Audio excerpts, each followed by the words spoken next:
హరి ఓం శ్రీ గురుభ్యో నమ పరమగురుభ్యో నమ శ్రీమదానందతీర్థభగవత్పాదాచార్య గురుభ్యో నమ నరసింహోऽఖిలజ్ఞానమతధ్వాन्तదివాకర జయత్యమితసజ్ఞానసుఖశక్తిపయోనిధిः కళ్యాణాద్భుతగాత్రాయ కామితార్థప్రదాయినే శ్రీమద్వెంకటనాథాయ శ్రీనివాసాయ తే నమః. వ్యాసాయ భవనాశాయ శ్రీశాయ గుణరాశరే హృద్యాయ శుద్ధవిద్యాయ మధ్వాయ చ నమో నమః. నౌమిన్యాయ సుధాదికర్జరమునీన్ శ్రీపాదరట్సన్మణీన్ వ్యాసార్యాన్ వివిధాగమాబ్ధివిహరాన్ శ్రీవాదిరాజానపి వందే హంసవరాన్ రఘుత్తమగురూన్ వైదగ్ధ్యవారాం నిధీన్ శ్రీసత్యవ్రత రాఘవేంద్రమునిపాన్ సద్బోధసధ్యానపాన్ సత్యాభిజ్ఞకరాబ్జోత్థాన్ పంచాశద్వర్షపూజకాన్ సత్యప్రమోదతీర్థార్యాన్ నౌమిన్యాయ సుధారతాన్ శాస్త్రేషు పారదృశ్వానం శాస్త్రజ్ఞేషు చ వత్సలం దీనభక్తోద్ధారకరం సత్యాత్మానం గురుం భజే. విద్యాపీఠ విధాతారం విద్యావారిధి చందిరం విద్యార్థివత్సలం వందే మహామహిమ సద్గురుం.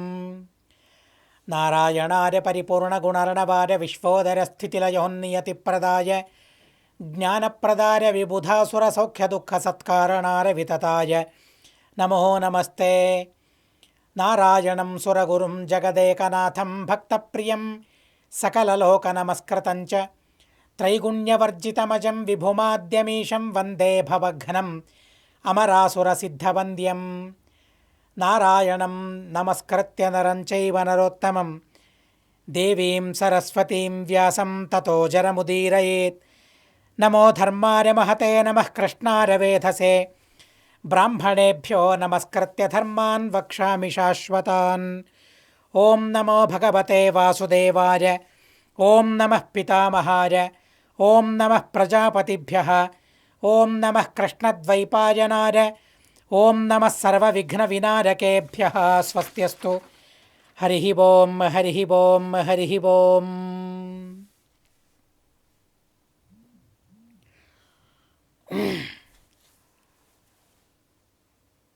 ధృతరాష్ట్రుడు ద్రౌపదీదేవికి వరమిచ్చాడు.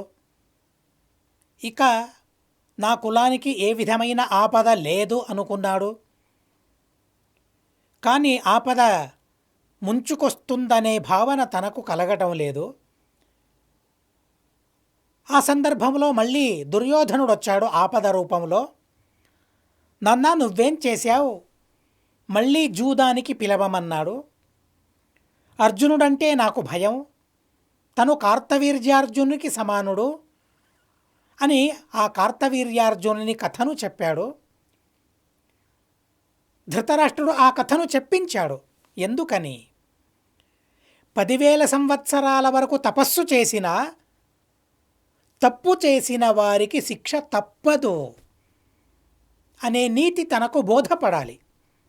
ఆ బోధ తనకు కలగాలంటే కార్తవీర్యార్జునుని కథను తను చెప్పాలి.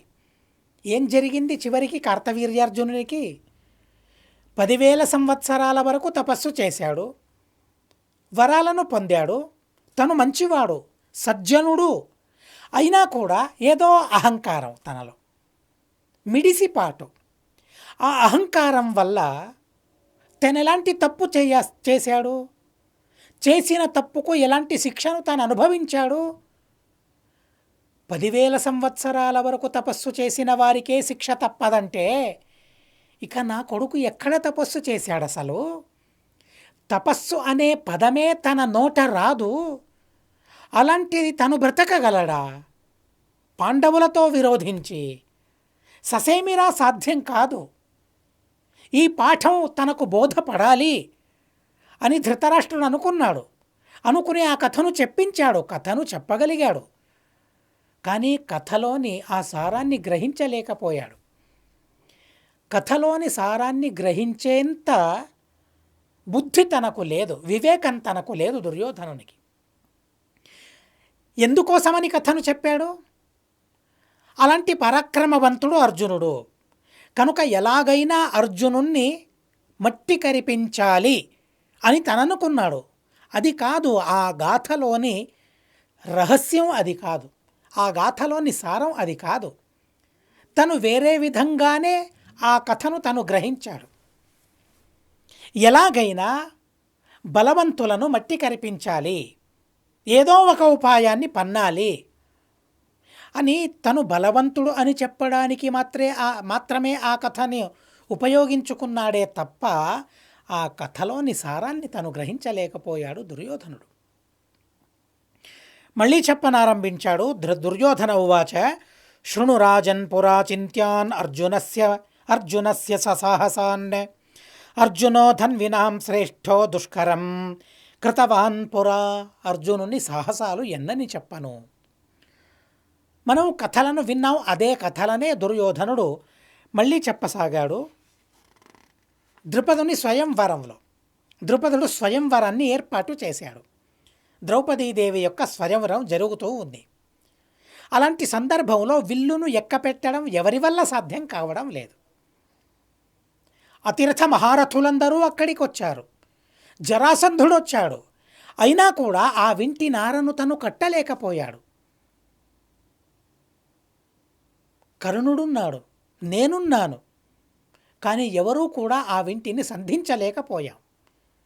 కానీ తను బ్రాహ్మణుల్లా ఉన్నాడప్పుడు, బ్రాహ్మణ వేషంలో ఉన్నాడు, గంభీరంగా నడుచుకుని వచ్చాడు, వింటిని చేత పట్టాడు, అవలీలగా అలవోకగా దాన్ని సంధించాడు, మత్స్యయత్రాన్ని భేదించాడు.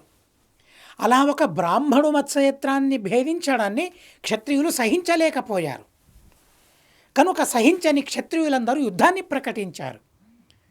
ఎందరని అక్కడ అందరినీ ఈ అర్జునుడు ఒక్కడే తను ఓడించాడు. కర్ణుడు కూడా అక్కడున్నాడు. మహాభారతంలో దుర్యోధనుడు ఆ విషయాన్ని చాలా విచిత్రంగా తను చెప్పాడు.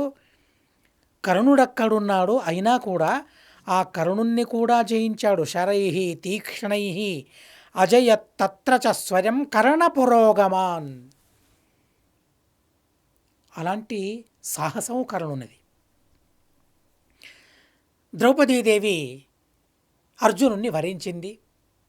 అదో చిత్రమైన ప్రసంగం. ఆ తరువాత తీర్థయాత్ర ప్రసంగానికని తను వెళ్ళాడు. ఉలూపిని చూశాడు, నాగరాజసుత. ఆ ఉలూపిని చూశాడు. ఆ ఉలూపి కూడా తననే వరించింది. గోదావరిలో, కృష్ణానదిలో, కావేరీలో స్నానం చేశాడు. పాండ్య దేశానికి వెళ్ళాడు. పాండ్యరాజు యొక్క కూతురిని కూడా తను వివాహం చేసుకున్నాడు. కుమారతీర్థానికి వెళ్ళాడు. అక్కడ కన్యాతీర్థంలో ఉన్న, అక్కడ మొసళ్ళ రూపంలో ఉన్న ఆ 5గురిని తను గెలిచాడు. వారికి మళ్ళీ అప్సరా రూపం కలిగేలా చేశాడు. అలా ఆ 5 మొసళ్ళను కూడా తను నిగ్రహించాడు. తరువాత సుభద్రను వివాహమాడడానికని కృష్ణుని దగ్గరికి వెళ్ళాడు.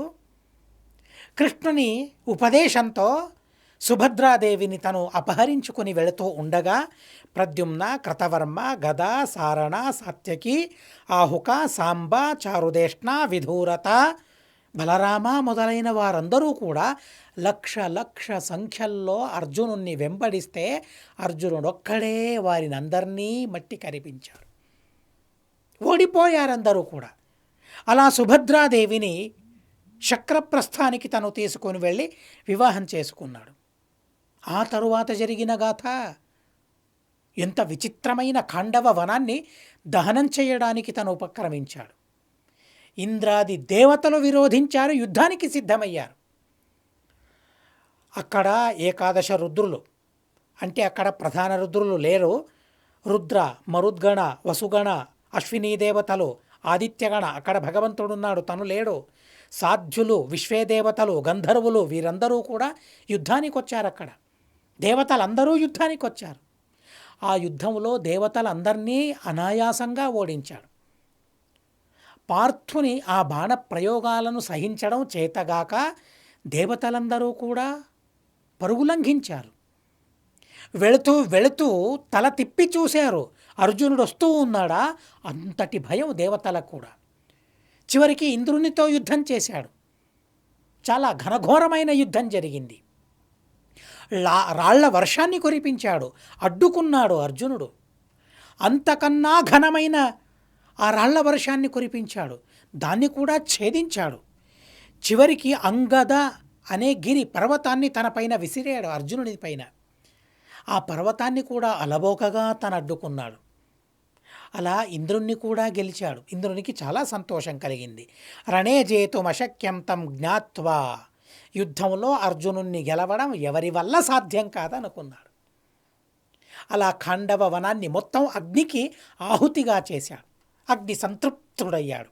సంతృప్తుడైన అగ్ని వల్ల తను రథాన్ని సంపాదించుకున్నాడు, గాంధీవ ధనుస్సును సంపాదించుకున్నాడు, అక్షరమైన తూణీరాన్ని సంపాదించుకున్నాడు. అర్జునుడంటే నాకు భయం నాన్న. గృహే గృహే చ పశ్యామి తాత పార్థమహం సదా. నేనే ఇంటికి వెళ్ళినా అక్కడ అర్జునుని నిలువెత్తు విగ్రహం నాకు కనిపిస్తుంది. భయం కలుగుతుంది అర్జునుడంటే. అర్జునుడంటేనే ఇంత భయం దుర్యోధనుని కంటే ఇక భీమసేన దేవుల వారి వల్ల ఎలాంటి భయమో మనం తెలుసుకోవాలి. అర్జునుడు అంటే ఎంతటి భయం తనకంటే తను చెబుతాడు, అకారాదీని నామాని అర్జున గ్రస్తచేతసః అశ్వ అక్షర అంబుజాశ్చైవ త్రాసం సంజనయంతి మే.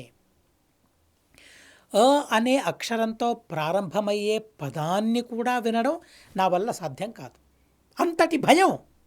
తనేదో అక్షర అని చెబుతూ ఉంటాడు, ఆ అనే అక్షరాన్ని వినే నాలో వణుకు పుడుతుంది అసలు. అంతటి భయం, అంతటి కంపనం నాకు కలుగుతుంది. అంబరం అని అంటూ ఉంటే అలాగే భయం కలుగుతుంది. అశ్వ అని అంటేనే భయం కలుగుతుంది నాకు. అకారంతో ప్రారంభమయ్యే ఏ పదాలు ప్రసక్తికొచ్చినా కూడా అంతటి భయం నాకు కలుగుతుంది నాన్న. అలా భయపెడుతూ ఉన్నాడు. నాస్తి పార్థాదృతే తాత పరవీరాద్భయం మమ ప్రహ్లాదం వా బలిం వాపి హన్యాద్ధి విజరేరణి. ప్రహ్లాదున్నైనా చంపగల చేవగలవాడు, బలినైనా సంహరించగల సామర్థ్యం కలవాడు, బలం కలవాడు, బలిని సంహరించే బలం కలవాడు తన అర్జునుడు. కనుక తనతో యుద్ధం చేయడం మా వల్ల సాధ్యమా?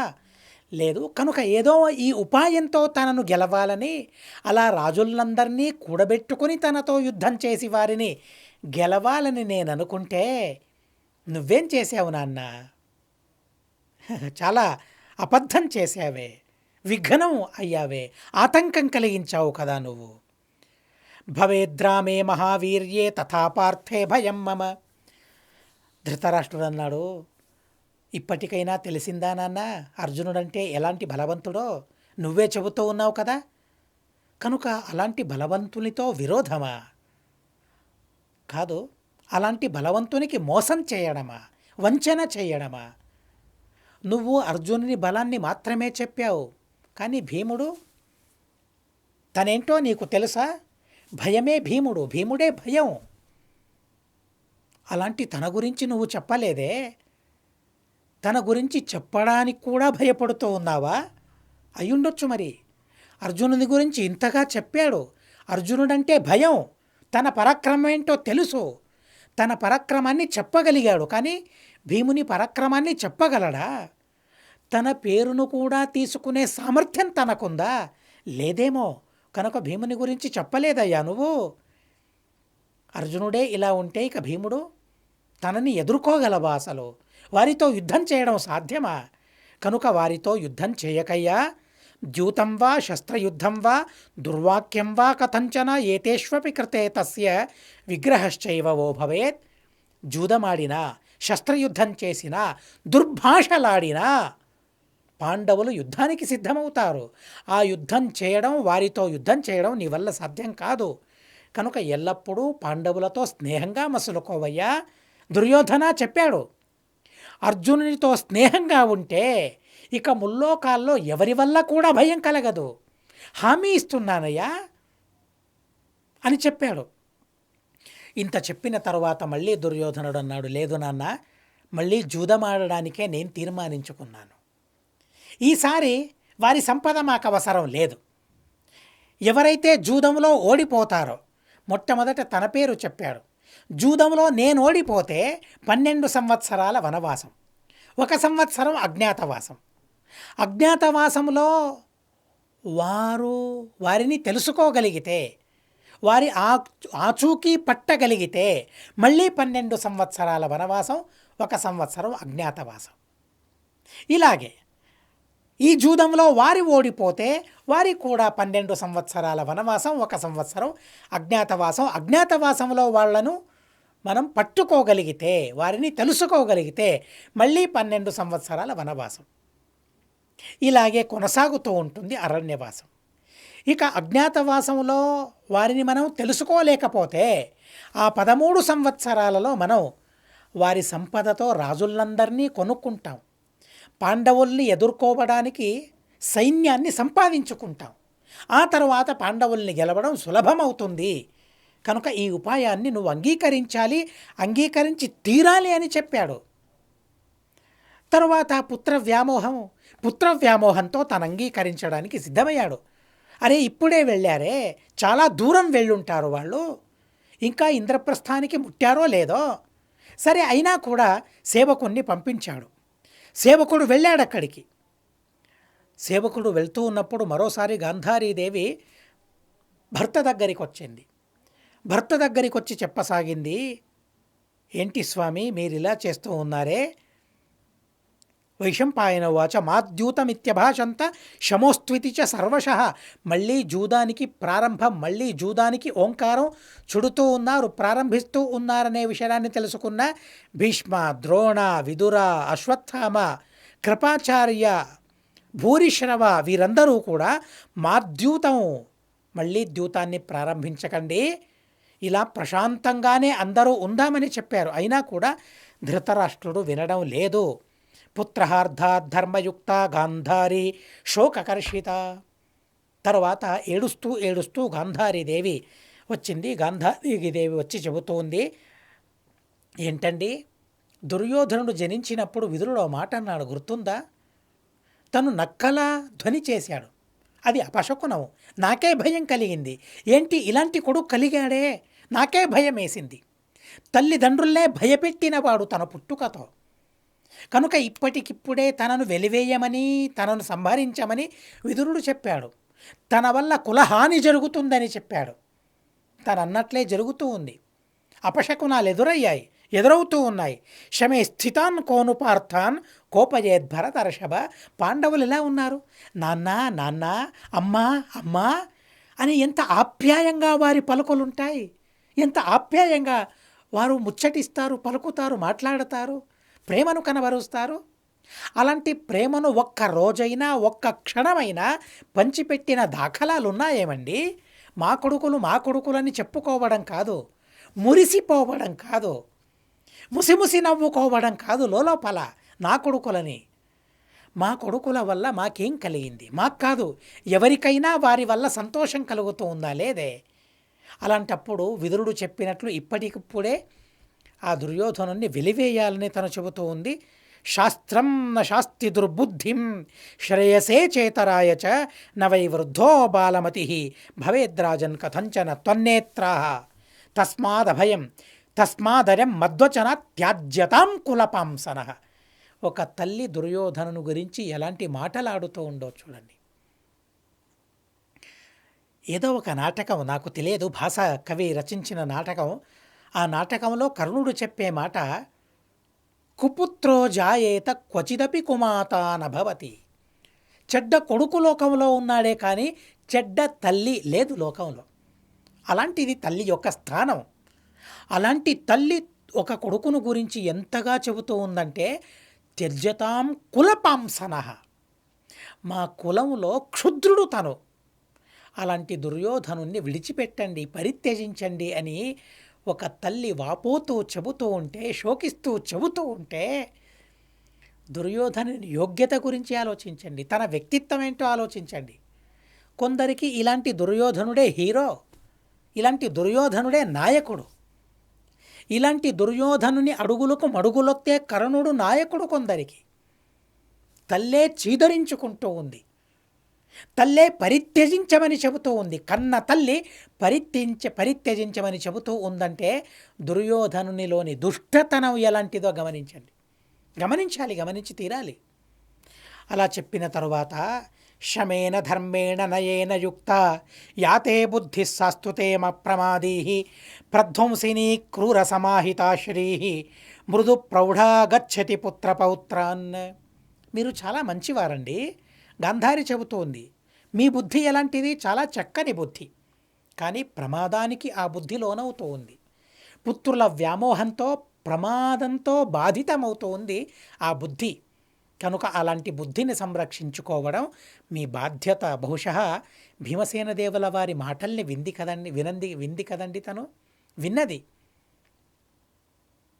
అపత్యం కర్మ విద్య, విద్య కర్మ సుత ఇది. వేటిని సంరక్షించుకోవాలి? మా బుద్ధిని మనం సంరక్షించుకోవాలి. భీమసేన దేవుల వారు చెప్పిన మాటలు తన చెవిలో అలా మార్మ్రోగుతూనే ఉన్నాయి, గాంధారి చెవుల్లో. కనుక తనంటూ ఉంది, మా బుద్ధిని స్వభావ సిద్ధమైన మా బుద్ధిని సంరక్షించుకోవడం మా బాధ్యత కదండి. కనుక మీ బుద్ధి చాలా మృదువైనది, మీ బుద్ధి ప్రమాదానికి లోను కాకూడదు. దుర్యోధనుని మాటలతో మీ బుద్ధి ప్రమాదానికి లోనవుతోంది. అలా ప్రమాదానికి గురి అయితే ఇక మమ్మల్ని రక్షించేవారు కూడా ఉండరు. కనుక ఇప్పుడే తేరుకోవాల్సిన పరిస్థితి ఉంది మాకు. కనుక ఏదో ఒకటి చేయాలి అని తను చెప్పింది. అతాబ్రవీన్ మహారాజో గాంధారీం ధర్మదర్శినీం అంతఃకామం కులస్యాస్తు నశక్నోమి నివారితుం. నువ్వేం చెప్పినా నీ మాట వినడం నా వల్ల సాధ్యం కాదు. ఎందుకని? దుర్యోధనుడు చెప్పిందే సరి అని నాకు అనిపిస్తూ ఉంది. సరే, మరోసారి జూదం ఆడతారు, ఆ జూదంలో మా కొడుకులు గెలుస్తారు, వాళ్ళు అజ్ఞాతవాసానికి వనవాసానికి వెళతారు, సుఖంగా మా కొడుకులు ఉంటారు. అలాగే జరగాలి. పునర్ద్యూతంచ కుర్వంతు మామకాః పాండవైసహ. అప్పుడు కూడా మామకాహ అనియే తనంటూ ఉన్నాడు. పాండవులు ధృతరాష్ట్రుణ్ణి నాన్న తండ్రి అని పిలిస్తే పెదనాన్న అని కూడా కాదు, నాన్న అని నోరారా పిలిస్తే కౌరవులు మామకులట, వారు పాండవులట. ఎలాంటి విభేదాన్ని తను చూపిస్తూ ఉన్నాడో చూడండి. బయటి వస్తువులు కనిపించడం లేదు, లోపల కూడా తనకు కనిపించడం లేదు, లోపల కూడా గుడ్డివాడైపోయాడు. ఆ సందర్భంలో మమత తనను అంధుణ్ణి చేసింది. దైవం అంధుణ్ణి చేస్తే మమత ఆంతరికమైన అంధత్వాన్ని తనకిచ్చింది. కనుక తను చెబుతూ ఉన్నాడలా. వైశంపాయనుల వారు మళ్ళీ అన్నారు, తతో వ్యధ్వగతం పార్థం ప్రాతికామి యుధిష్ఠిరం. ఆజ్ఞాపించాడు. ఆజ్ఞాపించిన తరువాత ప్రాతికామి వెళ్ళాడు. మార్గ మధ్యలోనే ఇంకా పాండవులు ఉన్నారు, ఇంకా ఇంద్రప్రస్థకు వెళ్ళలేదు, మార్గమధ్యంలోనే వాళ్ళు ఉన్నారు. ఏదో నిన్న అలా చెప్పినట్లు నాకు గుర్తు. శక్రప్రస్థానికి వెళ్ళారు, రాజ్యాన్ని పరిపాలిస్తూ ఉన్నారని కాదు, మార్గమధ్యలోనే వాళ్ళు ఉన్నారు. ప్రాతికామి వెళ్ళాడు, వెళ్ళి చెప్పాడు, పెదనాన్న మళ్ళీ పిలుస్తూ ఉన్నాడు, జూదమాడాలట. ధర్మరాజు అన్నాడు, ఇదేంటి, సంపదనంతా ఇచ్చి పంపించాడే, మళ్ళీ జూదానికి పిలుస్తూ ఉన్నాడా? ఏం చేయాలి ఇప్పుడు? అక్షద్యూతే సమాహ్వానం నియోగాత్ స్థవిరస్య చ జానన్నపి క్షరకరం నాతిక్రమితుముత్సహే. జూదమాడడానికి ఆహ్వానిస్తే ఆహ్వానాన్ని తిరస్కరించను అనే ప్రతిజ్ఞ చేశాను. ఇక స్థవిరుడైన పెదనాన్న పిలుస్తూ ఉన్నాడు, తన మాటను ఎలా జవదాటను? జూదమాడితే దానివల్ల అనర్థం కలుగుతుంది, అనర్థమని విడిచిపెట్టనా? ప్రతిజ్ఞ అని పరిపూరించనా? పెదనాన్న పిలుస్తూ ఉన్నాడని వెళ్ళనా? ఏం చెయ్యను? క్షణంలోనే తీర్మానించుకున్నాడు వెళతానని. వెళ్ళడానికి సిద్ధమయ్యాడు. వైశంపాయనుల వారి సందర్భంలో ఓ మాటను చెప్పారు. అంటే ధర్మరాజు ఇలా అనుకున్నాడట, అసంభవో హేమమయస్య జంతో తథాపి రామో లులుభే మృగాయ ప్రాయస్సమాసన్న పరాభవానాం ధియో విపర్యస్తతరా భవంతి. రామునికి ఏ విధమైన మోహం లేదు, కానీ రాముడు ఇలా చూపెడుతూ ఉన్నాడు. ఎప్పుడైతే మనిషికి కష్టకాలం వస్తుందో అప్పుడు తన బుద్ధి కూడా కష్టానికి లోనవుతుందట. కనుక కష్టకాలంలో మనిషి చాలా జాగ్రత్తగా ఉండాలి. మనిషిని హెచ్చరించడానికి బంధువులు ఉండాలి, హితం చెప్పేవాళ్ళు ఉండాలి, పెద్దలు ఉండాలి, తనకు తోడుండాలి. పెద్దల మాటలు తోడుండాలి. అంటే మాత్రమే తన బుద్ధి వెలుగొందుతుంది. లేనట్లయితే ఆ బుద్ధి కూడా మసకబారిపోతుంది. కనుక రాముడు అలా చూపించాడు. అసంభవో హేమమయస్య జంతోహో. బంగారు లేడి ఎక్కడన్నా ప్రపంచంలో ఉందండి? లేదు కదా, ఉండదు కదా, అసంభవం కదా అది. అసంభవం అయినా కూడా రామో లులుభే మృగాయ, రామునికి సీతాదేవి చెప్పింది, ఆ బంగారు మయమైన ఆ లేడి నాకు కావాలని చెప్పింది. అయినా కూడా రాముడు లులుభే మృగాయ, ఆ మృగం యొక్క లోభం రామునికి కలిగిందట. భగవంతునికి లోభం అనేది లేదు, అది మాయామృగమని తను తెలుసు.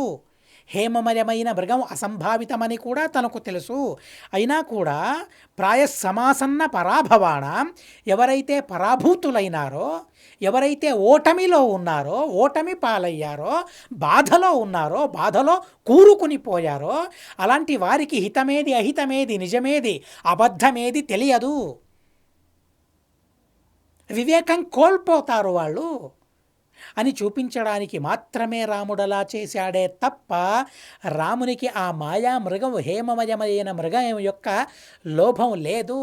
అలాంటి మృగమే పుట్టించేవాడే తను కదా, రాముడు కదా. పుట్టించిన రామునికే తెలియదా? రాముడలా చూపించాడే తప్ప రాముడలా లోభానికి లోను కాలేదు.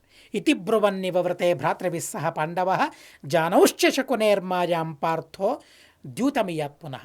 శకుని యొక్క మాయ ఏంటో తెలిసినా కూడా మళ్ళీ జూదమాడడానికి ధర్మరాజు సిద్ధమయ్యాడు. పునర్ద్యూత ప్రవృత్తరే. శకునిరువాచ అముంచత్ స్థవిరో యద్వో ధనం పూజితమేవ తత మహాధనం గ్లహం త్వేకం శృణు మే భరతర్షభ. ఈ ముసలోడు ధనమంతా మీకు ఇచ్చాడు, సరే ఆ ధనంతో ఇప్పుడు నాకు పని లేదు. శకుని చెప్పాడు, ధనం పెట్టనవసరం లేదు, మీ సంపదను ఓడిపోనవసరం లేదు. ఇప్పుడు మరో విధమైన వస్తువు కావాలి. అదేంటి? ఎవరైతే ఈ జూదంలో ఓడిపోతారో, మేము ఓడిపోయినా సరే ఆటాడడానికి నేను సిద్ధం. నేను ఓడిపోతే కౌరవులందరూ కూడా 12 సంవత్సరాల వనవాసం, 1 సంవత్సరం అజ్ఞాతవాసం నియమం చెప్పాడు. అలాగే మీరు ఓడిపోతే 12 సంవత్సరాల వనవాసం, 1 సంవత్సరం అజ్ఞాతవాసం. అజ్ఞాతవాసంలో మీరు కనబడితే, మిమ్మల్ని మేము పట్టుకోగలిగితే గుర్తించగలిగితే మళ్ళీ 12 సంవత్సరాల వనవాసం, మరి 1 సంవత్సరం అజ్ఞాతవాసం, ఇలా కొనసాగుతూ ఉంటుంది. సిద్ధమా దీనికి అన్నాడు.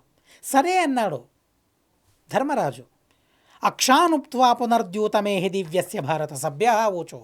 సభలో ఉన్న వాళ్ళందరూ చెబుతూ ఉన్నారు, అహో దిగ్బాంధవానైనం బోధయంతి మహద్భయం బుద్ధ్యా బుద్ధేన్నవా బుద్ధేదరం వై భరతర్షభ. బాంధవులు లేరా ఈ సభలో? ఎవరు?